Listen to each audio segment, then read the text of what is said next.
अस्सलाम वालेकुम। मेरी वॉइस क्लियर है सबको?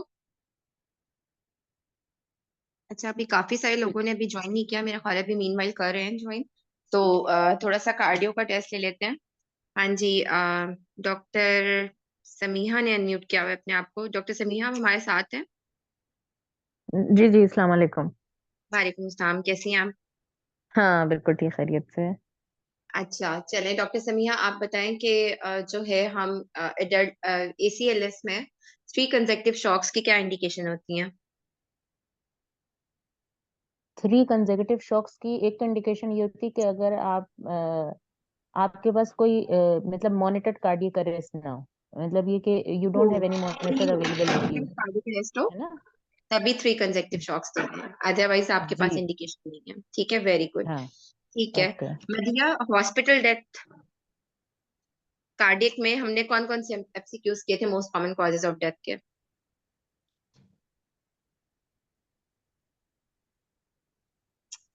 कि कार्डिक में पंप फेल्यूर था। पंप ठीक है, फेलियर। Very good. 3 था pump failure hospital arrhythmia. Hospitalize death के लिए था, और एरिथमिया प्री इन हॉस्पिटल के लिए हॉस्पिटल। कौन सा था? एरिथमिया। एरिथमिया और ठीक है, हॉस्पिटल में और जो है कौन ना से एमसीक्यूज वो किए थे हमने? एनोरिज्म, एनोरिज्म के एमसीक्यू सर्वेलेंस किसके थ्रू थी, और कितने कितने उस पे कितने टाइम बाद थी, कौन बताएगा? अन्यूरिज्म पे मैडम अगर 3 से कम है तो कोई सर्विलेंस की जरूरत नहीं है। वेरी अगर गुड। 3.4 है टू 4.4 फिर हम लोग ईयरली सर्विलेंस करेंगे अकॉर्डिंग टू नाइस। और नहीं, गलत बोल रहे 4.5 हो, टू गलत डॉक्टर, गलत 5.4 यहाँ है पे तो गलत हो गए हो। गलत हो गए हो। 3 का निमोनिक मैंने आपको बताया था 3 ईयरली से ही करना है। 3 का निमोनिक हमने 3 ईयरली से ही किया था। जी हाँ, तो ये ठीक है। सफेरोन में इस तरह है कि जो 3 वाला है तो इसको हमने ईयरली ये करना डिसाइड है। किया था, हमने कहा था एब्डोमिनल और थोरेसिक का कोई डिफरेंस नहीं था। जब हमने स्टडी किया था, हमने सीएमडीटी से भी प्रूव किया था कि एब्डोमिनल और थोरेसिक का भी कोई ऐसा कोई डिफरेंस नहीं है, सेम ही सर्वेलेंस है। और हमने फिर सेफ्रॉन को ही फॉलो किया था। हाँ जी, क्या क्या था? 3 का हमने निमोनिक 3 से ही बनाया था। हाँ जी। 3 में 3 से 3.5 टू 3 टू 3.9 3 ईयरली था। 4 टू हम्म। 4.9 6 मंथली था। 12 ईयरली था। ठीक है। फिर आपके पास 5 6 12 मंथली मंथली। था, और 5.5 हाँ से जी। ऊपर आपने इंटरवेंशन करनी थी। जी मैडम, ठीक है। Sorry madam. Most common cause of stunt और हमारे पास हाइबरनेटिंग मायोकार्डियम का क्या डिफरेंस था? अब ये मेरे थ्री थर्ड बैच से भी कोई बताएगा भाई? बैच 3 के लोग भी हमारे साथ शामिल हैं। डॉक्टर सादिया, आप हैं हमारे साथ? मैं हूँ, बताइए। हाँ जी। हम पूछ रहे थे कि हमारे पास जो है वो स्टंट और हाइबरनेटिंग, स्टंट मायोकार्डियम और हाइबरनेशन जी, मायोकार्डियम में क्या डिफरेंस इसमें था? जी स्टंट मायोकार्डियम को इस तरह याद रखना है कि जैसे यकदम उसके ऊपर कोई हैमर लग गया हो तो उसकी परफ्यूजन बिल्कुल ठीक होती है, good perfusion, but poor contractility. और हाइबरनेटिंग में दोनों बैड हो जाती हैं, poor perfusion and poor contractility. Poor perfusion, poor metabolism, 3 चीजें देखनी होती है: मेटाबॉलिज्म, परफ्यूजन एंड कॉन्ट्रैक्शन। ठीक है, जी गुड, जी। सही हो गया। नहीं तो फिर अच्छा। दोनों में डिफरेंस यही होता है ना, जो इन्होंने बताया कि स्टंट में जो है वो कॉन्ट्रेक्टिलिटी सही होगी, मगर हाँ हाइबरनेटिंग में जी, दोनों खराब हो बिल्कुल। जाएंगे ना। हाँ जी, जी, और ये बिल्कुल स्टंट जो होती है ना, ये पार्शियल टाइम के ट्रांजिएंट होती है। जैसे कि बिल्कुल। एपिलेप्टिक फिट में हो जाएगी पेशेंट को, कार्डिक कॉज नहीं होगा, लेकिन चूंकि वो पूरी पूरी बॉडी को एक एपिलेप्टिक फिट हुआ था, इस तरह से आपने याद रखना है। अच्छा, वन, अब आपके पास एक एमसीक्यू था। आ, हमारे पास सबसे मोस्ट कॉमन, मतलब सबसे डेंजरस प्रोग्नोसिस वाला एमआई कौन सा था? हमने जो एमसीक्यू बहुत बार मल्टीपल टाइम्स किया था हार्ट में। जी, इंटीरियर इसका वॉल है ना। उसमें इंटीरियर वॉल। उसमें वेंट्रिकुलर फिब्रिलेशन, तो उसका एक वो था ना कि वो था ना, हमने कहा था कौन से वाला प्रोग्नोसिस, सर्जरी भी नहीं करनी, मैंने आपको tachycardia. Example. Tachycardia. Tachycardia. Very good. ठीक है। अच्छा, और हमने पढ़ा था कि कौन सा जो है क्रॉनिक स्वेयर एमआर का साइन, जो हमने एक पढ़ा था बड़ा कॉमन सा, उसमें एमसीक्यू में बाकी चीजें भी दी हुई थी, और क्रॉनिक Chronic स्फीयर एमआर में, जिसमें लेफ्ट वेंट्रिकुलर कैप में ऑप्शंस आपको दे देती हूँ। Left ventricular cavity size normal, dyspnoea, ejection fraction more than 65, right ventricular heave, third heart sound. Third heart sound. Dysplasia इसमें थर्ड हार्ट साउंड मैडम, इनमें third से heart third heart sound. Sound. Very good, third heart sound ठीक हो गया, ठीक है। ये अच्छा, क्वेश्चन क्या था डॉक्टर उरूज, ये क्वेश्चन बताइएगा। हमारे पास 119 एमसीक्यू है इसमें सेफ्रॉन में, which of the following would be most likely in a patient with chronic sphere MR. ठीक है, ये ऑप्शंस ओके जो मैंने आपको ओके बताए इसमें। अच्छा, ओके उसके अलावा हमने कहा था कि हमारे पास जो है पोस्टीरियर वॉल एमआई के क्या फैक्टर्स होते हैं, मतलब लाइक क्या चीजें थी ईसीजी में, हमने 2-3 पॉइंट्स किए थे इसके, कौन बताएगा? मैम इसमें पॉजिटिव वाले एमआई में जो है ना आर वेव मिलती है V1 V2 में मेरे और ख्याल उसके से। साथ क्या होता है? वेरी गुड, आर वेव मिल जाएगी V1 V2 में। और क्या होता है, दूसरा पॉइंट क्या होता है? ST सेगमेंट डिप्रेशन होते हैं। और टी वेव्स क्या सॉरी होती है? टी वेव्स क्या होती सॉरी है? टॉल होती है। टी वेव्स क्या अपराइट होती होगी। है? टी अपराइट डाल वेव्स होते हैं, डाल। ठीक है, ये 3 पॉइंट्स होते हैं, ये हमने पढ़े थे पोस्टीरियर वॉल एमआई के। पोस्टीरियर वॉल एमआई की कौन सी सप्लाई थी? Posterior descending right artery ma'am. Coronary, right right RCA coronary RCA artery. हमने कहा था कि RCA। पीटीएसपी अब अच्छी हो गई है, समझदार हो गई है, डायरेक्ट पोस्टीरियर डिसेंडिंग आर्टरी देती है। तो अगर पीडीए ऑप्शन में नहीं है तो फिर हमने आरसीए की तरफ जाना है। ये लोग कहते हैं कि पीडीए ज्यादातर आरसीए से निकलती है एज कम्पेयर टू लेफ्ट हाँ मैम, सर्कमफ्लेक्स। क्योंकि में पोस्टीरियर डिसेंडिंग आर्टरी लिखा हुआ था, हाँ लेकिन जी, वो हमने कहा था कि हम अब ये सीपीएसपी पीडीए ही देती है डायरेक्ट। ठीक हो गया। जी।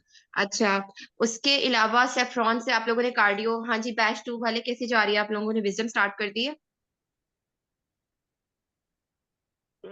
अभी? जी मैम, हाँ हमने वहां से पास मेडिसिन से। पास मेडिसिन तो अब आप लोगों की कंप्लीट हो गई होगी ना? जी जी। जी मैडम, 4 पास मेडिसिन तो कंप्लीट हो गया मैडम, विजडम स्टार्ट नहीं किया है।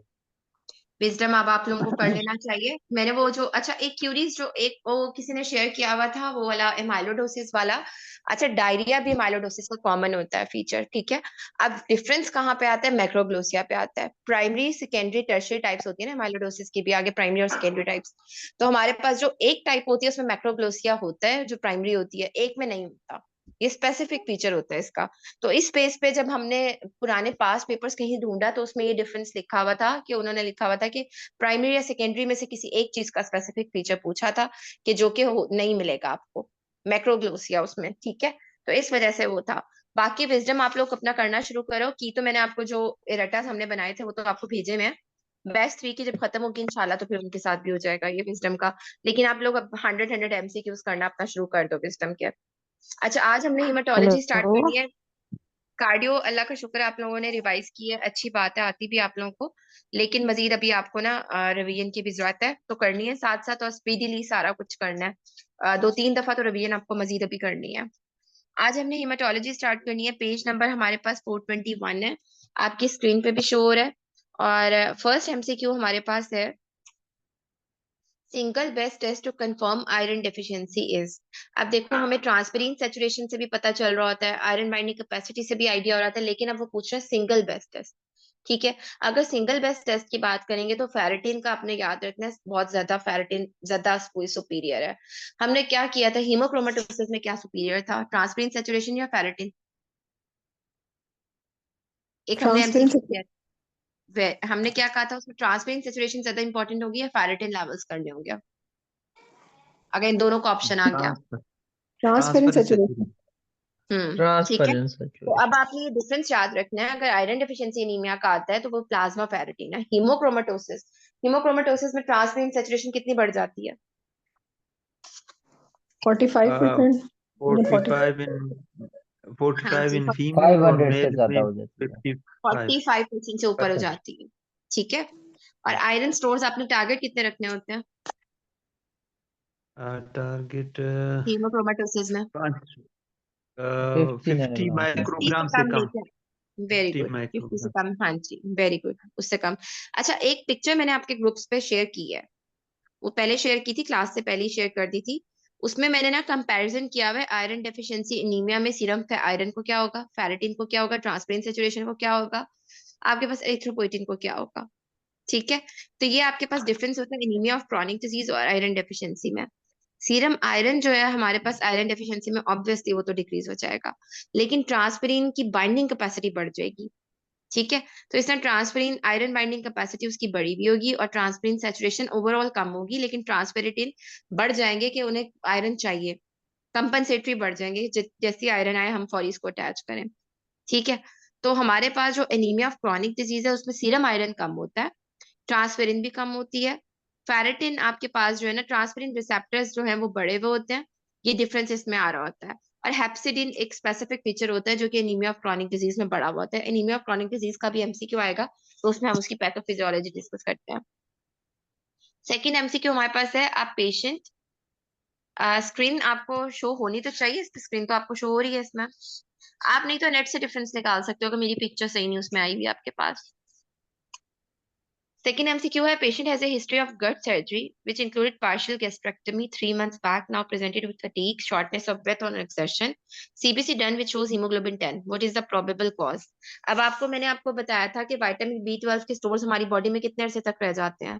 हाँ जी, anyone? 1 year. 6 9 months to 1 year. 4 2 to 3 years. years. Oxford कहता है 4 years.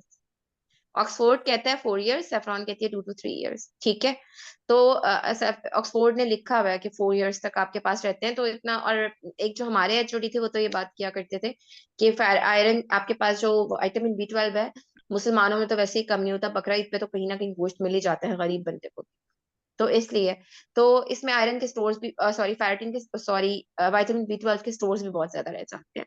तो अब इसमें यह है कि सर्जरी के फौरी बाद आया 3 months बाद, तो हमारे पास B12 का तो नहीं हो सकता, फौरी फौरी डेफिशिएंसी, टाइम चाहिए उसको, तो हमारे पास आयरन डेफिशिएंसी कॉमन होगा।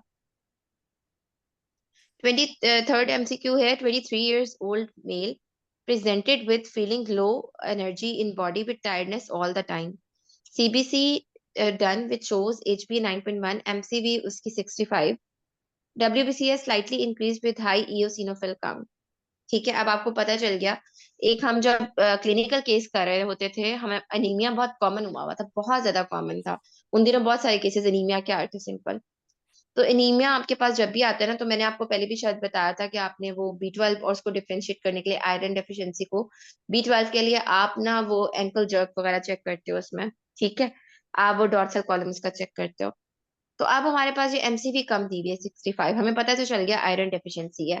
तो जब हम हिस्ट्री लेते थे तो आयरन डेफिशिएंसी के हमने 4-5 पॉइंट ही रखे होते थे, जिसमें हम अगर यंग एज में आ जाता है, जिसकी मैं आपको एक बैंकर की एग्जांपल देती थी, हमारे पास आई थी वार्ड में, उसको आयरन डेफिशिएंसी एनीमिया था, 4 पे था उसका एज भी, और उसको बाद में उसने बताया कि मुझे बार बार जो है ना एब्डोमिनल पेन रहते थे। तो हुकवर्म इन्फेस्टेशन आपने हर आयरन डेफिशिएंसी एनीमिया में यंग में रूल आउट करनी होती है।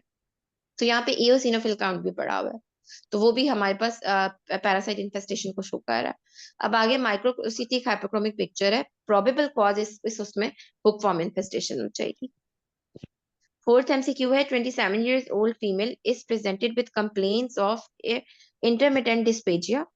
अब इंटरमिटेंट डिस्पेजिया की बात हो रही है, आगे चलते हैं। एग्जामिनेशन पे mark pallor angular cheilitis with glossitis, but initial treatment should be given to her. ये कौन सा सिंड्रोम होता है, किस चीज का ट्राइड बन रहा है? Plummer very good. Plummer Vinson का दूसरा नाम क्या होता है?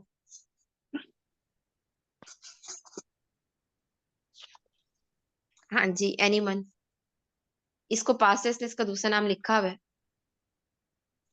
चलो ये आप लोगों की असाइनमेंट है, आप लोगों ने इसका दूसरा नाम देखना, बड़ा मुश्किल सा बड़ा बड़ा सारा नाम है इसका। पास्ट टेस्ट ने उसको वाटरसन पैटरसन कुछ इस तरह का नाम है, वो उसके साथ इसका एमसीक्यू बनाया हुआ है। ठीक है, इसमें ट्राइड बनता है dysphasia, iron deficiency anaemia, oesophageal web, और इसके बाद फिर आप इसका नाम सर्च करके ग्रुप पे भी शेयर कर दोगे।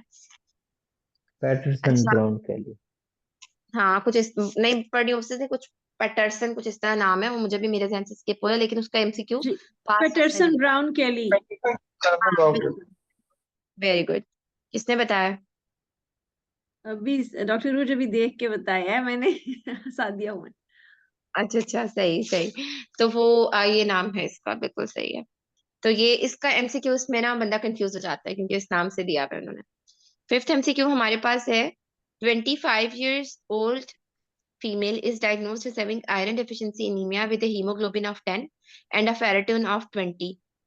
She started on oral iron supplements, but should be the minimum duration of oral therapy. ये आप लोगों को आम रूटीन में वार्ड में भी पता होता है कि आप क्या करते हो। आप देखते हो कि आप जो फेरेटिन आप उसको स्टार्ट करते हो टैबलेट्स, और इसको आप 3 मंथ्स आफ्टर नॉर्मलाइजेशन कंटिन्यू कराते हो। कि बहुत ज्यादा लेमन पूछते भी हैं आपसे आम रूटीन में भी कि खून की कमी है, कितना अरसा खानी है और ये वो, तो ये आपको पता होना चाहिए। ठीक है। हिमेटोक्रिट और फेरेटिन जब नॉर्मल हो जाए उसके बाद तक आपको 3 मंथ्स कंटिन्यू करानी है। 6th MCQ है, which one of the following parameter starts getting better earliest after starting iron supplements for iron deficiency anemia? अच्छा, इसमें आपके पास क्या होता है कि आपको ये एमसीक्यू उसमें भी बहुत आता है, मास्टर DMM में। रेटिक्स काउंट बढ़ना शुरू होते हैं, ठीक है। हीमोग्लोबिन स्टार्ट करती है 2 वीक्स बाद इंप्रूविंग, और रेटिक्स काउंट जो होता है वो 5 to 7 days of treatment. Ferritin भी जो है ना 2 वीक्स बाद, ठीक है। और पेशेंट जो है वो साइंस और सिम्टम्स उसके जब इम्प्रूव होते हैं वो 1 मंथ लग जाता है। मेरे अपने फादर को होता था, उनको मैंने आपको बताया था जिस था, तो उनको स्टूल में भी लॉस होता था, वैसे भी उनको आयरन डेफिशिएंसी भी रहता था, माइक्रोसिटिक एनीमिया। तो उसमें यही था कि जब उनको ब्लड लगता था या उनको जब कोई चीज मतलब ब्लड से तो फौरी इंप्रूव हो जाता है, जब आयरन की हम वो कर रहे थे उनको रिप्लेसमेंट, तो 1 मंथ तक उनके सिम्टम्स इंप्रूव होते थे। ठीक है। तो आपके पास हीमोग्लोबिन राइज करती है 2 वीक्स में, और हमारे पास इसका जो सिम्टम होता है आयरन डेफिशिएंसी एनीमिया का यंग एज में, तो क्या सिम्टम के साथ आता है पेशेंट ज्यादा कॉमनली? ये तो आपकी आउट पेशेंट प्रैक्टिस है। फटीग फटीग के साथ फटीग फटीग के साथ भी आता है, फाइका के साथ बहुत ज्यादा आता है। मेरे पास अपने इतने सारे पेशेंट्स जब आए थे ना, जब मैं निश्ता में काम करती, बहुत सारे ऐसे आए थे, तो उसमें अक्सर उनको आयरन डेफिशिएंसी एनीमिया निकलता था। अच्छा, और क्या हमने पढ़ा था? न्यूरो में क्या आजकल तो सिम्टम फैट पढ़ा था वाले इस नहीं बार? होते मैडम। आयरन डेफिशिएंसी एनीमिया का हमने न्यूरो में क्या पढ़ा था? न्यूरो में हमने कौन से सिंड्रोम के साथ पढ़ा था? डिप्रेशन नहीं, और क्या था? Restless leg syndrome. ठीक है। रेस्टलेस लेग सिंड्रोम का ट्रीटमेंट क्या था? क्या ट्रीटमेंट था? क्रोपेनिरोल नहीं, रोपिनेरोल राइबोसोल। रोपिनीरोल, वेरी रोपिनिनोल गुड। और क्या फंक्शन था रोपिनीरोल? क्या चीज थी?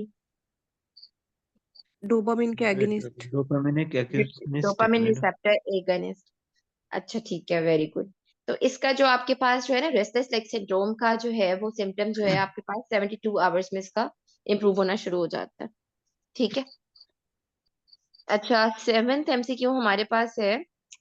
A 50 years old male known case of heart failure with ejection fraction of 30% on standard medical therapy complains of fatigue, worsening of shortness of breath on exertion. Labs were done which shows HP उसकी जो है वो 9.8 with ferritin 21, transferrin saturation 15%. What should be the best treatment? हाँ जी, क्या देंगे इसमें हम? कौन बताएगा? ट्रांसफेरिन सेचुरेशन 20% से कम, फैरेटिन स्टोर्स 100 से कम, मतलब बिल्कुल डेफिशिएंसी पड़ी हुई है। ठीक है। तो अब आपने आयरन रिप्लेस करना है। आईवी थेरेपी है ना, हाँ, ivy therapy. Heart failure patient में क्या आईवी थेरेपी दे देंगे हम? फेलुअर में जी मैडम भी देंगे। थेरेपी क्या भी वो नहीं ओवरलोड है नहीं कर देगा? क्लिनिकली फिर इसमें तो के साथ इसको हाइपोक्सिया से और डैमेज होता रहेगा उस वक्त तक। हमारे पास 2-3 हफ्ते का मार्जिन तो नहीं है।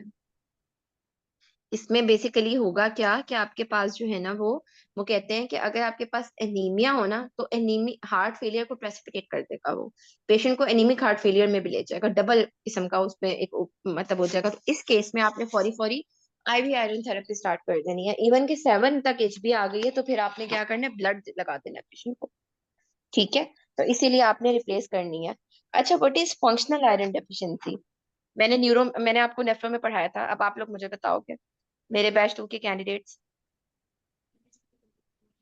फंक्शनल आयरन डेफिशिएंसी क्या थी? जिसमें आयरन के स्टोर पूरे होते हैं लेकिन प्लाज्मा ज्यादा यूटिलाइज हो नहीं जाता होता है। है। डॉक्टर रोज इसमें एब्जॉर्प्शन नहीं होती ना? बिल्कुल नहीं होती, बिल्कुल सही है, हाँ जी। उसमें ये हो हाँ जाता है कि आपके आयरन के स्टोर्स मौजूद होते हैं बॉडी के अंदर, जी लेकिन जो है ना वो उसकी ट्रांसफर कैपेबिलिटी वो खराब हुई होती है, ट्रांसफरिंग सेचुरेशन जिसकी वजह से कम आ रही होती है, और आपके पास जो है ना फेरेटिन नॉर्मल आ रहे होते हैं। तो इस कंडीशन में आपको आईवी आयरन देना पड़ता है कि आपके पास वो कहीं जीआईटी से कहीं ट्रांसफर नहीं हो पा रही सही से। तो फिर आप उसको आईवी आयरन देते हो, ठीक है। फंक्शनल, इसको बोलते हैं फंक्शनल आयरन डेफिशिएंसी। सीकेडी के पेशेंट्स में फंक्शनल आयरन डेफिशिएंसी भी मिल जाती है। 2-4 इंडिकेशन है जिसमें आपने आईवी आयरन देनी है। हमने क्या कहा था नेफ्रो में कि एरिथ्रोपोएटिन के साथ क्या देना है, आयरन देनी है या नहीं देनी? आईवी आयरन देना है। वेरी गुड, ठीक है। अच्छा, सीकेडी में हमने आयरन का कितना रखा, कितना था एचपी? 10.5। 11 to 10 ठीक है। अच्छा, 8 MCQ हमारे पास है, which electrolyte disturbance is most common after treatment with IV iron therapy. मैंने आपको कहा था बहुत सारी चीजों में हाइपोफॉस्फेटीमिया आपको जरूर मिलता है। हेपेटोलॉजी में हमने कहाँ पढ़ा था? हाँ जी, जी मैडम। हेपेटोलॉजी में हमने हाइपोफॉस्फेटीमिया किसके साथ पढ़ा था? टिनोफोविर के साथ। रीफीडिंग सिंड्रोम था ना मैडम? रीफीडिंग सिंड्रोम के साथ हमने पढ़ा था, हमने टिनोफोविर के साथ पढ़ा था। अब हम पढ़ रहे हैं आयरन थेरेपी के साथ भी, ठीक है। तो ये हाइपोफॉस्फेटीमिया इन 2-4 चीजों के साथ आता है। अच्छा, 9th MCQ हमारे पास है, known case of CKD stage 3B कौन सी स्टेज होगी, कितनी जीएफआर होगी? हाँ जी, 30 to 45। 31 to 45 30 to 45, very good. हाँ जी, ठीक है। आयरन डेफिशिएंसी एनीमिया के साथ आया है विद हीमोग्लोबिन 9.3। अभी मैंने आपसे डिस्कस किया है, started on ferrous sulphate 3 months back. Patient has good compliance to treatment. Hb उसकी 10.2 विद फेरेटिन 40, ट्रांसफेरेंट सैचुरेशन 60%। ये फंक्शनल आयरन डेफिशिएंसी आ रहा है, तो इसमें आपने क्या करना है, आईवी आयरन देना है। एमसीक्यू अभी हमने डिस्कस कर लिया। 10th MCQ हमारे पास है, a 51 years old male is investigated for exertional dyspnea diagnosed as having iron deficiency anemia. What would be the next best step management of? अच्छा, अब देखो इसमें जो है ना आयरन डेफिशिएंसी एनीमिया के साथ जो है सिम्टम्स भी आ रहे हैं, ठीक है। अब इसमें जो है ना यहाँ पे ऑप्शन कोई जो है ना वो वाला नहीं दिया हुआ, स्टूल फीकल ओकल ब्लड। इसमें ना सारे लोग कहते थे कि faecal occult blood next step कराना चाहिए, ठीक है।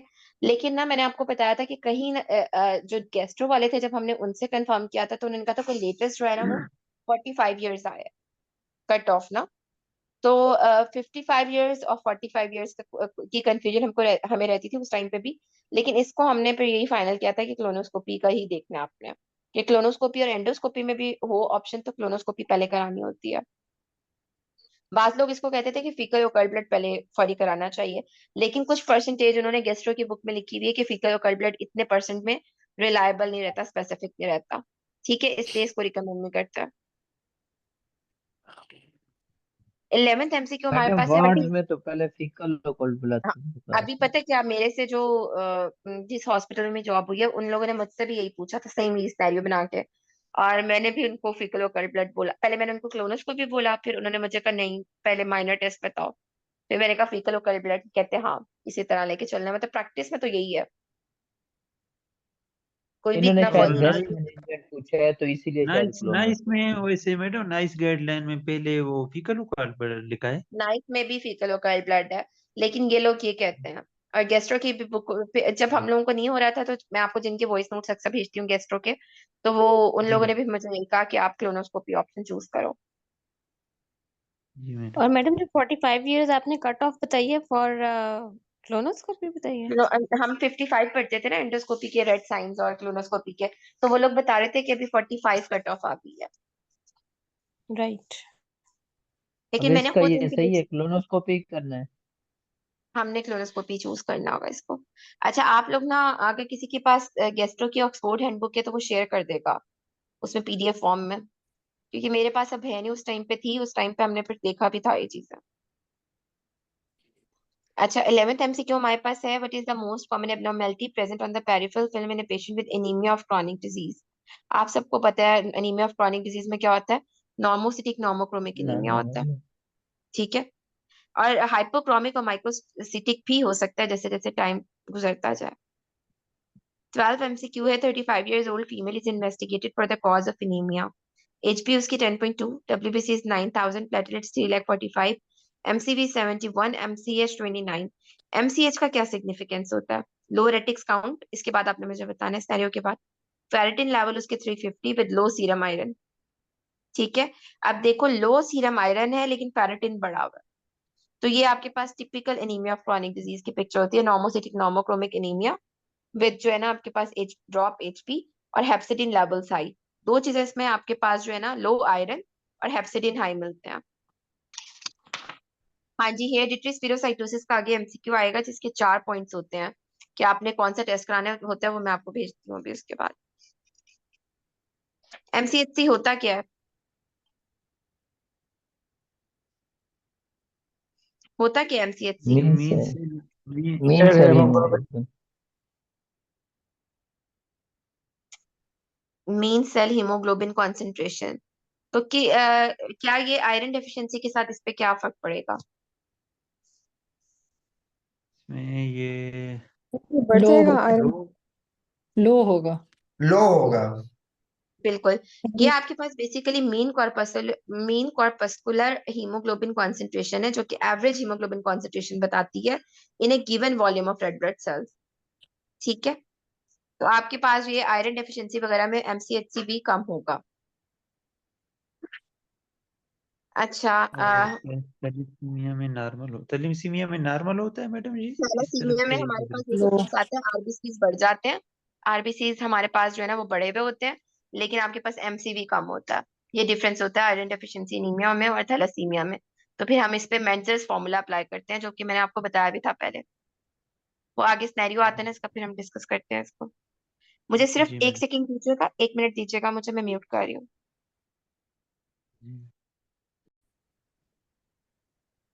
सॉरी। अच्छा, हमारे पास 13 एमसीक्यू है। A bone marrow aspiration of the patient is done for the evaluation of unexplained anemia which showed 20% of nucleated erythroid cells containing ring sideroblast. Which treatment should be given to the patient? अच्छा, अब देखो ring सिड्रोब्लास्ट आपके पास दो चार चीजों में ही आते हैं।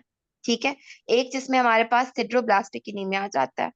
सिड्रोब्लास्टिक एनीमिया में आपके पास रिंग सिड्रोब्लास्ट आएंगे और उसका ट्रीटमेंट आपके पास पिराडॉक्सिन और फॉलिक एसिड होता है।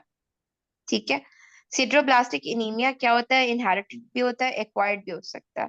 इसमें आपके पास माइटोकॉन्ड्रिया और एरिथ्राइड प्रिकर्सर्स में एक्यूमुलेट हो जाती है आयरन जाके। एबनॉर्मल आयरन लेडन आपके पास माइटोकॉन्ड्रिया नजर आते हैं। ठीक है, जो कि इसका रिंग सिड्रोब्लास्ट इसका पैथोग्नोमिक होते हैं एक तरह से। अच्छा, और कौन सा एनीमिया था? हमारे पास मेट हीमोग्लोबिनीमिया में क्या होता है, कोई बताएगा? उसमें भी हमारे पास रिंग सिड्रोब्लास्ट आ सकते हैं। हाँ उसमें ऑक्सीडेशन होती है ना फेरिक की फेरस तक ना मैडम। हमारे पास कौन से स्टेप पे होता है जो हमने पढ़े थे पोरफायरियाज में? लेड पॉइजनिंग का हमने स्टेप पढ़ा था 1 ना में। एक्वायर्ड में, लेड पॉइजनिंग में हीम सिंथेसिस के लेट पाथवे है ना।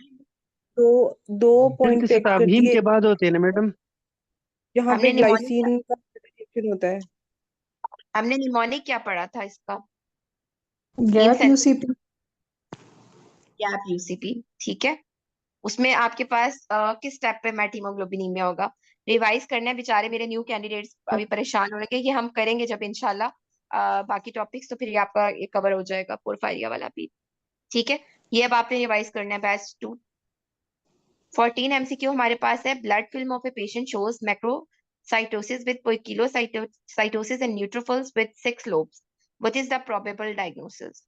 अच्छा देखो, मैक्रोसाइट्स नजर आ गया, हमें पता चल गया टिपिकल हमारे पास कौन सा होगा। मेगैलोब्लास्टिक तो ये हमारे पास फोलेट डेफिशिएंसी की वजह से होगा। हमने कहा था लेड पॉइजनिंग में नहीं सॉरी, फेनिटोइन पॉइजनिंग में कौन सा एनीमिया होता है? गैलोब्लास्टिक। मैकुलोब्लास्टिक होगा मैडम। गैलोब्लास्टिक। मेगैलोब्लास्टिक में कौन सा था, कौन सा डेफिशिएंसी थी? फोलेट की थी या B12 की थी? फोलेट। फोलेट की थी, folate very folate. Good. Folate हाँ की जी, थी। तो इसका निमोनिक क्या था फेनिटोइन की पॉइजनिंग का? मैंने लाइट उसमें एंड सब मॉप। Light and move. ठीक है, लिम्फेडिनोपैथी, इंडक्शन ऑफ P450 आई से, G से जिंजाइवल हाइपरप्लेजिया, H से आपके पास हिर्सुटिज्म, T से आपके पास टेराटोजेनिक, और A से आपके पास एटेक्सिया, N से निस्टैग्मस, D से ड्यूपेट्रिन कॉन्ट्रैक्चर्स, और मॉप से M से मेगैलोब्लास्टिक एनीमिया, O से ऑस्टियोमलेशिया, और P से इसमें क्या था? P से क्या था मुझे खुद नहीं याद आ रहा, भाई मैंने आपको भेजा हुआ था वो। 15 MCQ हमारे पास है, which one of the following is the earliest neurological manifestation of cobalamin deficiency? आपके पास इसको आपने रट्टा लगाना है कि अर्लीस्ट डेफिशिएंसी में कोबालामिन की पैरास्थीसिया शुरू होते हैं, ठीक है। 16 MCQ, इसलिए हम इसमें डोर्सल कॉलम फॉरी चेक करते हैं क्लिनिकल एग्जाम में भी। 16 MCQ हमारे पास है, pregnant female has workup for low HP and lab shows HP 10.2, MCV 61 with normal platelet and red cell RDW, red distribution width. Total RBC count is also high. मैंने आपको बताया था जब भी आपके पास microcytic anaemia with more RBCs, ये thalassaemia को शो करता है। वैसे भी आप इस पे मेंसर्स फॉर्मूला अप्लाई करते हो आयरन डेफिशिएंसी और थैलासीमिया को डिफरेंशिएट करने के लिए। हाँ जी, बैच 2 मैंने शायद आपको पढ़ाया है ये मेंसर्स फॉर्मूला क्या होता है। हमारे पास शायद एमसीवी डिवाइडेड बाय आरबीसी, ठीक है, डॉक्टर असद ने बताया, very good. MCV divided by RBC, आपके पास ये मेंसर्स फॉर्मूला, अगर ये 13 से ऊपर है तो ये शो कर रहा है आयरन डेफिशिएंसी एनीमिया, अगर 13 से नीचे है तो हमारे पास ये किसको शो कर रहा है, ये हमारे पास थैलासीमिया। बस आपने याद रखना है थैलासीमिया में आरबीसी काउंट बढ़ा हुआ होता है। What is red cell distribution width, क्या होती है। मिक्स टाइप ऑफ एनीमियाज आ जाए ना हमारे पास, जैसे आयरन भी हो गया आपके पास, बीच में B12 डेफिशिएंसी भी है, तो हमारे पास मिक्स टाइप से रेड सेल डिस्ट्रीब्यूशन जो है ना वो वाइड हो जाती है। Mix type of cells, small cells भी आते हैं, बड़े सेल्स भी आते हैं। 17 MCQ हमारे पास है, 23 years old male has malaria which was treated with Primaquine 4 days back। आपको पता है ब्लड हम पढ़ रहे हैं, Primaquine पेशेंट ने ली, patient has presented with jaundice, fatigue, HP उसकी ड्रॉप कर गई है, all of the sudden alkaline ALT उसका 24, अल्कलाइन फॉस्फेटेज 102, बिलीरुबिन राइज कर गई है। बिलीरुबिन राइज कर जाए, ALT AST नॉर्मल रह जाए तो क्या शो करता है हमारे पास, अब हिमोलिसिस हो रही है। पेरिफेरल फिल्म पे बाइट सेल्स भी आ गए, जो कि आपके पास G6 phosphate deficiency levels normal आ गए। एक्यूट कंडीशन में हमारे पास जो है ना वो आपके पास G6 फॉस्फेट नॉर्मल आ जाते हैं वैल्यूज इनकी, ठीक है। तो ये आपके पास G6 फॉस्फेट डिहाइड्रोजनेज डेफिशिएंसी का टिपिकल सिनेरियो है, प्रीमाक्विन लेने के साथ हुआ है। और कौन सी ड्रग्स होती हैं, मदिया, ये डॉक्टर असद ने शेयर किया हुआ formula, MCV divided by RBC count, ठीक है। एमसीवी जितनी होती है पेशेंट की डिवाइडेड बाय आरबीसी, उसकी वैल्यू आ जाती है। अगर वो वैल्यू 13 से ऊपर हो तो आपके पास आयरन डेफिशिएंसी एनीमिया, 13 से नीचे हो तो आपके पास क्या है, थैलासीमिया, क्योंकि आपके पास थैलासीमिया में डिस्प्रोपोर्शनेट एमसीबी कम होता है, मतलब एचपी आपके पास 11 के करीब है लेकिन एमसीबी इतना कम होता है, ठीक है। आयरन डेफिशिएंसी में इतना नहीं होता, डिस्प्रोपोर्शनेट नहीं होता। अच्छा, मैं आपसे पूछ रही थी और कौन सी ड्रग्स होती हैं जो कि G6 फॉस्फेट डिहाइड्रोजनेज डेफिशिएंसी करती हैं। इसमें मैडम और कोई नहीं। सल्फोनामाइड है, सल्फोनाइड यूरियाज है, क्विनिन है और सल्फाग्रुप्स है। कोमोजिक्लेब है।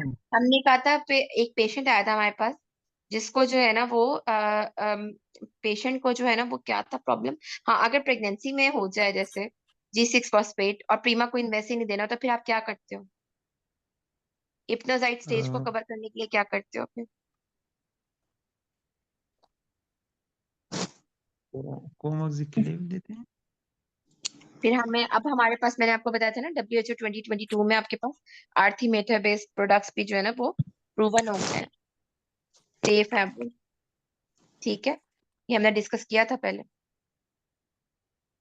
अच्छा, 18 MCQ हमारे पास है, aplastic sickle cell crisis is caused by, अच्छा इसका निमोनिक आपने याद करना है कि सिकल सेल अनीमिया के साथ 4 किस्म के क्राइसिस होते हैं, इसका निमोनिक होता है हैट्स, ठीक है। मैं दोबारा लिख रही हूँ, इसका निमोनिक हमारे पास क्या होता है, हैट्स। एच से क्या होता है, हिमोलिटिक क्राइसिस। ए से होता है ए प्लास्टिक क्राइसिस। टी से थ्रोम्बोटिक क्राइसिस और एस से स्क्वेस्ट्रेशन क्राइसिस, ठीक है।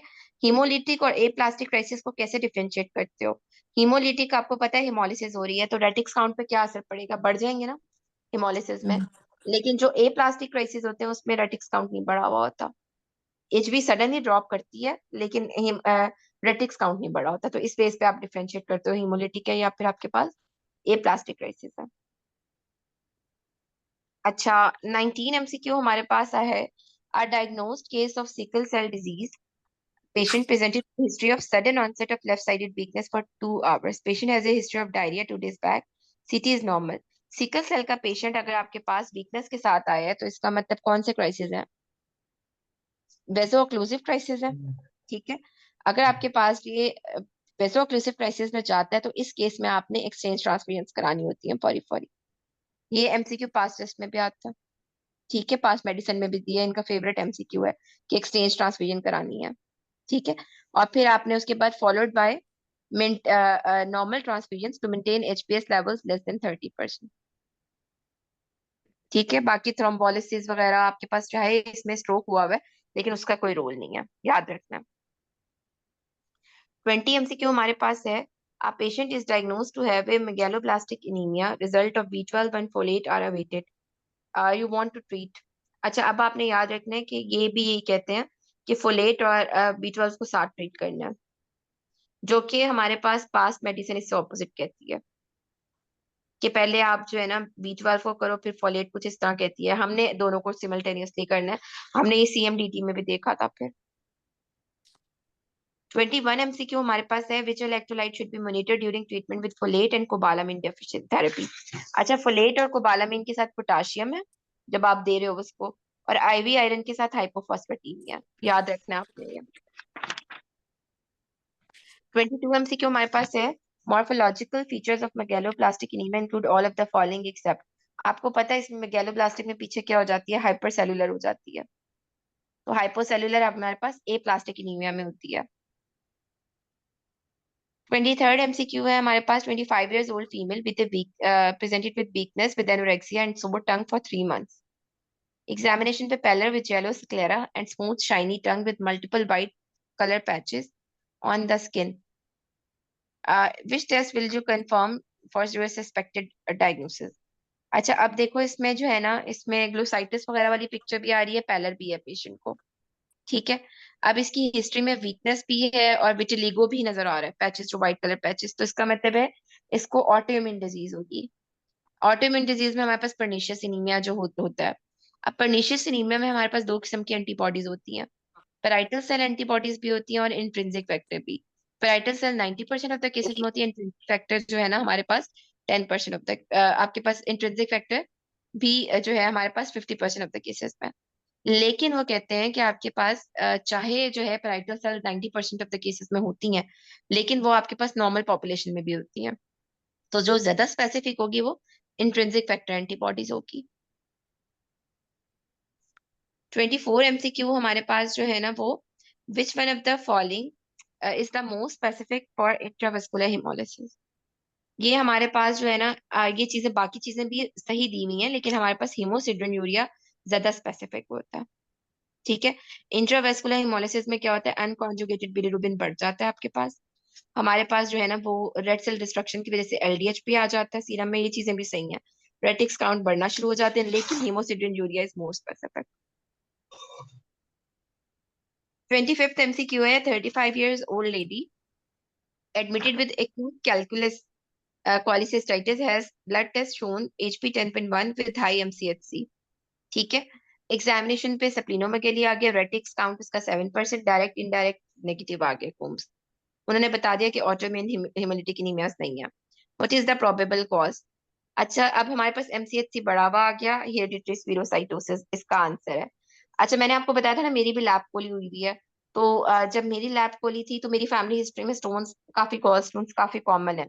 अक्सर मेरी दोनों बहनों को भी थे और मेरी फूफो को भी, मेरी अम्मी को भी। तो जब मुझे हुए तो फिर मेरे मतलब जो थे जिनको मैंने चेक करा वो यही कहते थे कि कहीं तुम लोगों को ये ना मतलब एनीमिया भी था, पैलर भी था, तो उनको यही सिर्फ डाउट हुआ कि ये ना मसला। तो यही वो कहते थे कि इसमें गॉल स्टोन्स, आपको पता है इसमें पिगमेंटेड स्टोन्स बनते हैं क्योंकि बिलिरुबिन जो है ना आपके पास क्या होती है, वो ब्लॉक उसकी ब्रेकडाउन की वजह से। लेकिन इसमें ये निशानी होती है कि हमारे पास जो है ना बिलिरुबिन जो है ना वो हमारे पास लेकिन कून्स टेस्ट हमारे पास नेगेटिव आ जाता है। ठीक है, अब इसमें हमारे पास कौन सा टेस्ट हमने कराना होता है स्पीरोसाइटोसिस में? हाँ जी, कौन सा टेस्ट कराते हैं? Osmotic fragility test. Osmotic fragility. ठीक है, 4 पॉइंट्स होते हैं, ये मैंने आपको पॉइंट भेजे हैं। Family history with clinical features, raised MCHC, spherocytes मिल जाए, increase retics count, then additionally no test required, otherwise हम ईओसिन मेलिमाइड बाइंडिंग टेस्ट कराते हैं। ठीक है, अब ये फ्लो साइटोमेट्री ये चीजें पुराने टेस्ट हो गए, ईओसिन मेलिमाइड बाइंडिंग टेस्ट कराते हैं ईएम में। ये मैंने आपके पॉइंट्स शेयर कर दिए आपके ग्रुप से। ठीक है, ये 4 अगर चीजें मिल जाए तो कोई एडिशनल टेस्ट नहीं चाहिए, अदरवाइज ईएम में बाइंडिंग टेस्ट। 26 MCQ हमारे पास है। 15 years old boy from Afghanistan presented with hepatosplenomegaly। ये पेशेंट टिपिकल लुक होती है, जो होते हैं ब्लड ट्रांसफ्यूजन हो रही है, मल्टीपल हेपाटोस्प्लिनोमेगैली, ये थैलासीमिया मेजर की लुक होती है पेशेंट की। ठीक है, और उनके मोंगोइड फेसेस और ये सारा कुछ। 27 MCQ है। 49 years old female presented with burning sensation in both feet। आपके पास ये टिपिकल आ गया। ये मधिया हेरिडिटरी स्पीरोसाइटोसिस के पॉइंट्स हैं। अच्छा, हमारे पास 49 years old female burning sensation, मतलब न्यूरोलॉजिकल सिम्टम के साथ आई है, macrocytosis with hyper segmented neutrophils मिल रहा है। जब भी न्यूरोलॉजिकल सिम्टम आ जाता है B12 डेफिशिएंसी का, लाइफ लॉन्ग आपको देना होता है ट्रीटमेंट। 28 MCQ हमारे पास है। Patient being investigated for intermittent haematuria, HP पे उसकी जो है ना वो 8.1 with high retics count. Patient has also complains of intermittent difficulty in swallowing and on warfarin therapy due to 3। अब आपके पास ये पेरोक्सिस्मल नॉक्टर्नल हीमोग्लोबिनूरिया होता है, जिसमें आपके पास पैनसाइटोपिनिया या फिर एनीमिया, और साथ में हाइपर कोआगुलेबल स्टेट, और साथ में आपके पास अर्ली मॉर्निंग जो है ना यूरिन डार्क कलर का आता है। इसका डायग्नोस्टिक टेस्ट होता है फ्लो साइटोमेट्री फॉर CD55 और CD59। 29 MCQ हमारे पास है। 25 years old female presented with a history of sudden onset of severe anemia over the 2 weeks। Patient also complains of joint pain and mouth ulcers। Examination पे pallor, jaundice, butterfly shaped rash। What investigation should be done? आपको पता है कि इस case में हमारे पास कौन सा एनीमिया होगा? एनीमिया की कॉज SLE के साथ आयरन आपके पास ऑटोइम्यून होती है, तो आप कोम्स टेस्ट करा के देखते हो। ये तो वार्ड में भी हम बहुत कॉमनली कराते हैं। अच्छा, 30 लास्ट MCQ आज का हमारा। Patient with history of jaundice anaemia is investigated with peripheral film, जिसमें 3% फ्रेगमेंटेड आरबीसीज आ रहे हैं। ठीक है, फ्रेगमेंटेड आरबीसीज, बाइट सेल्स का मिल जाना, आगे which one of the following is not, sorry, fragmented RBCs का मिल जाना, ये आपके पास शो करता है कि इसमें क्या हो रहा है, हिमोलिसिस हो रही है। ठीक है, और फ्रेगमेंटेड आरबीसीज के आगे टाइप भी बताएंगे, कौन कौन से उसमें कौन कौन से एनीमियाज में आपके पास फ्रेगमेंटेड आता है। जो बाइट सेल्स होते हैं वो टिपिकल हमारे पास ग्लूकोज 6 फॉस्फेट डिहाइड्रोजिनेज डेफिशिएंसी में आते हैं।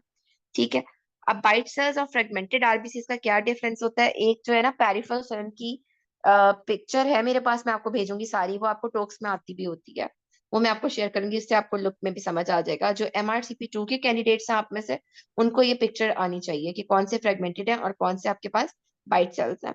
तो हमारे पास G6 फॉस्फेट में आपके पास नहीं आता, बाकी हमारे पास सारे इसमें DIC, mechanical heart bulb, TTP, हस में, ये सब में फ्रेगमेंटेड आरबीसीज मिलते हैं, जो कि जब वॉल के साथ गुजरते हैं तो टूट से जाते हैं। ठीक है, बाइट यहाँ सेल, हम bite madam, bite bite cells cell ऐसा होता है जैसे बाइट स्पेसिफिकली की हुई हो। बिल्कुल, ये किस में मिलते हैं स्पेसिफिकली? ग्लूकोज 6 फॉस्फेट डिहाइड्रोजिनेज, इसको हम हैंस बॉडीज भी बोलते हैं। ठीक है, ये मैं आपको ना पिक्चर मतलब भेजती हूँ, हेलमेट सेल्स और ये सारा कुछ था, ये मैं आपको पेरिफेरल फिल्म की सारी कॉजेज और ये भेजती हूँ, ये इंपॉर्टेंट है, ये करना होता है। कोई क्वेश्चन हो किसी का? अच्छा, जी मैडम, ये बैच 3 की टाइमिंग जो है ना वो 9 बजे रखी हुई थी, तो वैसे बैच 2 की टाइमिंग 7 बजे थी।